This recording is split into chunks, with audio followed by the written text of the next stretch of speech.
ஆண்டவரும் இரட்சகருமாகிய இயேசு கிறிஸ்துவின் நாமத்தில் உங்கள் ஒவ்வொருவருக்கும் என்னுடைய அன்பின் ஸ்தோத்திரத்தை இந்த நாளிலே நான் தெரிவித்துக் கொள்கிறேன். ஆண்டவர் பாதத்தில் ஆசிரியர்கள் மற்றும் அன்பர்கள் ஜெபக்குழு நடத்த லெந்து கால தியான கூட்டமாக இது பரிசுத்த வாரமாக இந்த வாரம் முழுவதும் பரிசுத்த வாரமாக நாம் அனுசரித்து வருகிறோம். இந்த நாளிலே கூட நாம் பரமபிதா என்ற வார்த்தை குறித்து நாம் தியானிக்க போகிறோம். இயேசு கிறிஸ்துவின் பண்புகளை குறித்து, அவருடைய குணாதிசயங்களை குறித்து, அவருடைய தன்மைகளை குறித்து தியானித்து வந்திருக்கோம். தொடர்ந்து நாம் தியானித்து கொண்டு வந்திருக்கிறோம். இந்த நாளிலே கூட பரமபிதா என்ற வார்த்தை குறித்து நாம் தியானிக்க போகிறோம். மத்தேயு 6ஆம் அதிகாரம் 26ஆம் வசனம். மத்தேயு 6ஆம் அதிகாரம் 26ஆம் வசனம். ஆகாயத்து பட்சிகளை கவனித்து பாருங்கள், அவைகள் விதைக்கிறதும் இல்லை, அறுக்கிறதும் இல்லை, களஞ்சியங்களில் சேர்த்து வைக்கிறதும் இல்லை, அவைகளையும் உங்கள் பரமபிதா பிழைப்பூட்டுகிறார். அவைகளை பார்க்கிலும் நீங்கள் விசேஷித்தவர்கள் அல்லவா? அவைகளையும் பரமபிதா பிழைப்பூட்டுகிறார். இப்ப பரமபிதா என்றால் தேவன் தன்னை பிதா என்று அழைப்பதை நாம் வேதத்துல பார்க்கிறோம். அவர் நம்மை பிள்ளைகளை என்று அழைக்கிறார். பிதா என்றால் தகப்பன் அல்லது தந்தை என்று அர்த்தம். அவர் தகப்பனாய் இருக்கிறார், நாம் பிள்ளைகளாய் இருக்கிறோம். அப்போ ஒரு தகப்பன் தன்னுடைய பிள்ளைகளுக்கு செய்ய வேண்டிய எல்லா காரியங்களையும் ஒரு தகப்பன் செய்வது அவருடைய கடமை. பிள்ளைகளுக்கு வேண்டிய உணவு, ஆடை, உடை, அதுக்கப்புறம் அவங்க இருக்கிறதுக்கு நல்ல இருப்பிடங்கள், எதிர்காலத்தை குறித்த ஆசீர்வாதங்கள் எல்லாவற்றையும் ஒரு தகப்பன் செய்வது அவருடைய கடமையா இருக்கிறது. அப்ப பிள்ளைகள் அதை குறித்து கவலைப்பட வேண்டாம். உலக பிரகாரமான ஐயோ எனக்கு உடை இல்லையே, உணவு இல்லையே, இருக்கிறதுக்கு நல்ல இடம் இல்லையே, எதிர்காலத்து குறித்த பயம் அப்படின்னு வீண் கவலை கொள்ளாதபடி தகப்பன் எல்லாவற்றையும் பார்த்து கொள்வார் என்று சொல்லி பிள்ளைகள் என்ன செய்வாங்க? ரொம்ப அமைதியா இருப்பாங்க. இங்க அதை தான் இங்கே ஆண்டவராகிய இயேசு கிறிஸ்து சொல்லுகிறார், உங்கள் பிதா பரமபிதா பிழைப்பூட்டுகிறவர். நீங்கள் உங்களுடைய கவலைகள், அன்றாட தேவைகளை குறித்து கவலைப்படாதீர்கள், அது வீண் கவலை. உங்கள் பிதா எல்லாவற்றையும் அவர் உங்களுக்கு செய்கிறார். அவர் யெகோவா ஈரேவாக இருக்கிறார். நம்முடைய தேவைகளை எல்லாம் பார்த்து கொள்ளுகிற ஒரு தகப்பனா இருக்கிறார். நம்ம இருக்கிறதுக்கு இடம், சாப்பாடு, ஆகாரம், உடை, எல்லாம் இருப்பிடம் எல்லாவற்றையும் எதிர்காலத்தில் நமக்கு வேண்டிய நன்மைகள், ஆசீர்வாதங்கள் எல்லாவற்றையும் அவர் செய்கிற தேவனா இருக்கிறார். அதனால நீங்க வீண் கவலைப்படாதபடி, அதை குறித்து கவலைப்படாது, பணம் சம்பாதிக்கணும்ன்ற எண்ணத்தோடு நீங்க என்ன செஞ்சாங்க? அலையாதபடி அதையெல்லாம் விட்டு தேவனை தேடுகிற காரியத்தில் உங்களுடைய கவனத்தை செலுத்துங்கள். உங்கள் பிதா எல்லாவற்றையும் பார்த்து கொள்ளுகிற தேவனாய் இருக்கிறார் என்று சொல்லி இங்கு சொல்வதை பார்க்கிறோம். ஒரு தகப்பன் எல்லாவற்றையும் செய்கிற தகப்பனாய் இருக்கிறார். தன்னுடைய பிள்ளைகளுக்கு எல்லா காரியங்களையும் செய்கிற தகப்பனாய் இருக்கிறார். அவரு நமக்கு மாத்திரம் ஆகாரம் கொடுக்கிறவர் அல்ல. காக்கை குஞ்சுகள், ஆகாயத்து பறவைகள், அவர் மிருக ஜீவன்களுக்கு கூப்பிடுகிற காக்கை குஞ்சுகளுக்கு ஆகாரம் கொடுக்கிறாரா? எல்லா ஜீவனுடைய கண்களும் அவரை நோக்கி கொண்டிருக்கிறது. ஏற்ற வேளையில அவர் அவைகளுக்கு ஆகாரம் கொடுக்கிறார் என்று சொல்லி எல்லாரும் சங்கீதம் 145:15, சங்கீதம் 147:9 பார்க்கிறோம். அப்போ மாம்ச தேகமுள்ள யாவுக்கும் ஆகாரம் கொடுக்கிறவர் தான் பரமபிதா, பிழைப்பூட்டுகிறவர். அவருக்கு வேதத்தில் அநேக பெயர்கள் கொடுக்கப்பட்டிருக்குது. பரமபிதாவாய் பிதாவினுடைய சில பெயர்களை நான் உங்களுக்காக சொல்லுகிறேன். திக்கற்ற பிள்ளைகளுக்கு தகப்பன் அவர். பரலோகத்தில் இருக்கிற எங்கள் பிதாவை என்று சொல்லி ஆண்டவராக இயேசு கிறிஸ்து சீஷர்களுக்கு ஜெபத்தை கற்றுக் கொடுக்கும் பொழுது பரலோகத்தில் இருக்கிற எங்கள் பிதாவைனா பரலோகத்தில் இருக்கிற எங்கள் தகப்பனே அப்படின்னு ஜெபிக்க கற்றுக் கொடுக்கிறார். பரமபிதா என்று சொல்லி நாம் மத்தேயு 6ஆம் அதிகாரத்தில் நாம் பார்க்கிறோம். நீதி உள்ள பிதா, அவர் திராட்சை தோட்டக்காரர், நம்முடைய பிதாவாகிய தேவன். அப்பா பிதா என்று கூப்பிட புத்திர சுவிகாரத்தை அவர் நமக்கு கொடுத்திருக்கிறார். அவர் இரக்கங்களின் பிதா, மகிமையின் பிதா, எல்லாருக்கும் ஒரே தேவனும் ஒரே பிதாவுமாய் இருக்கிறார். அப்ப ஆவிகளின் பிதாவாய் இருக்கிறார். அவர் ஜோதிகளின் பிதாவாய் இருக்கிறார். இப்படி பிதாவாகிய தேவனுக்கு அநேக பெயர்கள் வேதத்துல கொடுக்கப்பட்டு இருக்குது. இவையெல்லாம் பார்த்தீங்கன்னா அவர் நமக்கு தகப்பனாய் இருப்பதை நமக்கு காண்பிக்கிறது. அல்லேலூயா. அப்போ நம்முடைய பிள்ளைகள், அவருடைய பிள்ளைகளுக்கு தகப்பன் என்னென்ன காரியங்களை செய்கிறார்? ஒரு பரமபிதானா தகப்பன் என்று சொன்னேன். ஒரு தகப்பன் தன்னுடைய பிள்ளைகளுக்கு என்னென்ன காரியங்களை செய்கிறார் என்று சொல்லி வேதத்தில் பார்க்கும் பொழுது மத்தேயு 7ஆம் அதிகாரம் 11ஆம் வசனத்துல, பரலோகத்தில் இருக்கிற உங்கள் பிதா தம்மிடத்தில் வேண்டிக் கொள்ளுகிறவர்களுக்கு நன்மையானவைகளை கொடுப்பது அதிக நிச்சயம் அல்லவா? அப்பொழுது நம்முடைய பரமபிதாவாகிய தகப்பன் நமக்கு என்ன கொடுக்கிறார்? நன்மையானவைகளை கொடுக்கிறார். மத்தேயு 6ஆம் அதிகாரம் 25-33 பார்த்தீங்கன்னா ஆகாரம், உடை, இருப்பிடம் போன்றவற்றை அவர் நமக்கு தருகிறார்.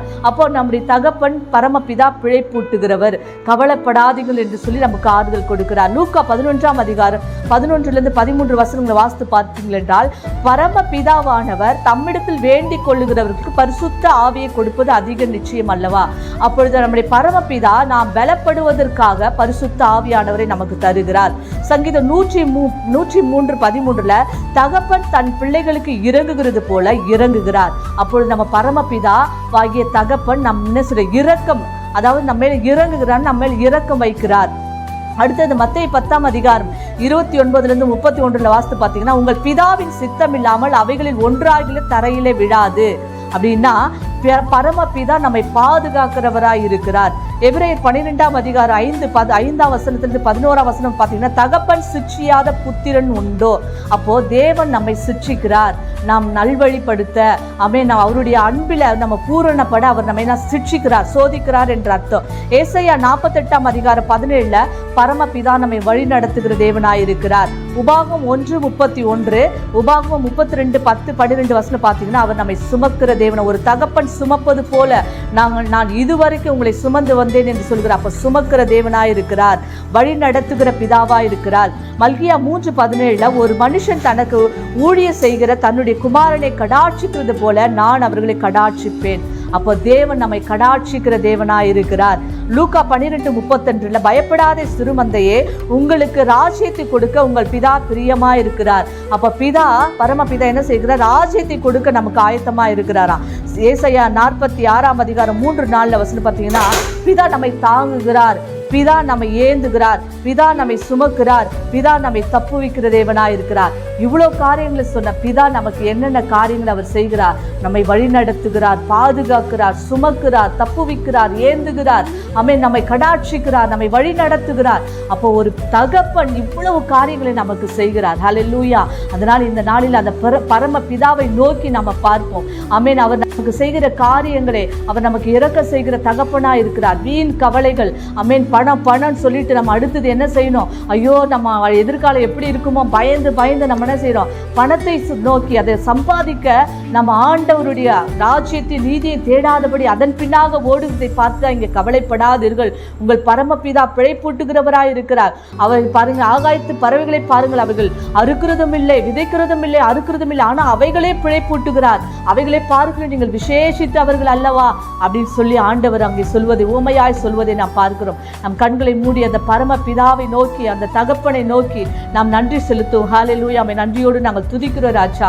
நீர் எங்களுக்கு தகப்பனாய் இருப்பதற்காக நன்றி செலுத்துகிறோம் ஆண்டவரே. எங்களுக்கு தந்தையா இருப்பதனால் நன்றி செலுத்துகிற ராஜா. எங்களுடைய எல்லா தேவைகளை பார்த்து கொள்ளுகிற தேவனாய் இருக்கிறீர் ஆண்டவரே.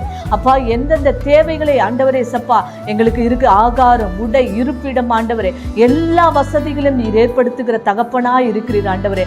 அதற்காக உமக்கு நன்றி செலுத்துகிறோம். நீர் எங்களுக்கு இரக்க பாராட்டுகிற தகப்பனாய் இருக்கிறீர், எங்களுக்கு நீங்க இறங்குகிற தகப்பனாய் இருக்கிறீர், எங்களை சுமக்கிற தகப்பனாய் இருக்கிறீர், எங்களை தப்புவிக்கிற தகப்பனாய் இருக்கிறீர், எங்களை ஏந்துகிற தகப்பனாய் இருக்கிறீர் ராஜா. ஆண்டவரே, எங்களை கடாட்சிக்கிறவர், உதவி செய்கிற தேவனாய், ஏற்ற வேளையில ஆண்டவரே எங்களுக்கு நீர் உதவி செய்கிற தேவனாய் இருப்பதற்காய், தகப்பனாய் இருப்பதற்காய் நன்றி செலுத்துகிறோம் ஆண்டவரே. ஒரு தகப்பன் சுமப்பது போல ஆண்டவரே இதுவரைக்கும் நீர் எங்களை சுமந்து வந்தீர் ராஜா. இம்மட்டும் எங்களை சுமந்து வந்து ஆண்டவரே அப்பா, ஏற்ற வேளையில ஏற்ற ஆசீர்வாதங்களை, நன்மைகளை கொடுத்து எங்களுக்கு உதவி செய்து ஆண்டவரே, கவலைப்படாதீர்கள் என்று சொல்லி எங்களை ஆறுதல் படுத்தி, எங்களை பலப்படுத்தி இம்மட்டுமாய் நடத்தி வந்த எங்கள் பரம பிதாவாகி தேவனே உமக்கு நன்றி. பரலோகத்தில் ஆண்டவரே நீர் தகப்பனா இருக்கிறீர், பூலோகத்துக்கும் நீர் தகப்பனா இருக்கிறீர். நாங்கள் உம்முடைய பிள்ளைகள் ஆண்டவரே. அப்பா, நாங்கள் உம்முடைய பிள்ளைகள் ஆண்டவரே, உம்முடைய புத்திரர்கள் ஆண்டவரே. கர்த்தாவே அப்பா, உம்முடைய பிள்ளைகளுக்கு ஆண்டவரே உம்முடைய சுதந்திரத்தை கொடுக்க நீர் வல்லவராய் இருக்கிறீர் ராஜா. அப்பா, உம்முடைய ஆசீர்வாதங்களை அருள நீர் வல்லவராய் இருக்கிறீர் ராஜா. அதற்காக நன்றி செலுத்துகிறோம் ஆண்டவரே. பரம பிதாவாகி எங்கள் தகப்பனே ஆண்டவரே, உம்முடைய பிள்ளைகள் ஒவ்வொருவரையும் ஆசீர்வதிங்க ராஜா. உடைய பிள்ளைகள் ஒவ்வொருவருக்கும் தேவைகளே ஆண்டவரே சப்பா, அவங்க என்ன தேவையோடு காணப்படுகிறார்களோ அந்த தேவைகளை நீர் கொடுத்து அவர்களை ஆசீர்வதிக்கும்படியா உடைய வல்ல கரத்தில் எங்களை ஒப்பு கொடுத்து ஜெபிக்கிறோம். துதி, கன, மகிமை எல்லாம் ஒருவருக்கே செலுத்துகிறோம். மாறாத இயேசுவின் நாமத்தில் ஜெபிக்கிறேன் நல்ல பிதாவே, ஆமென்.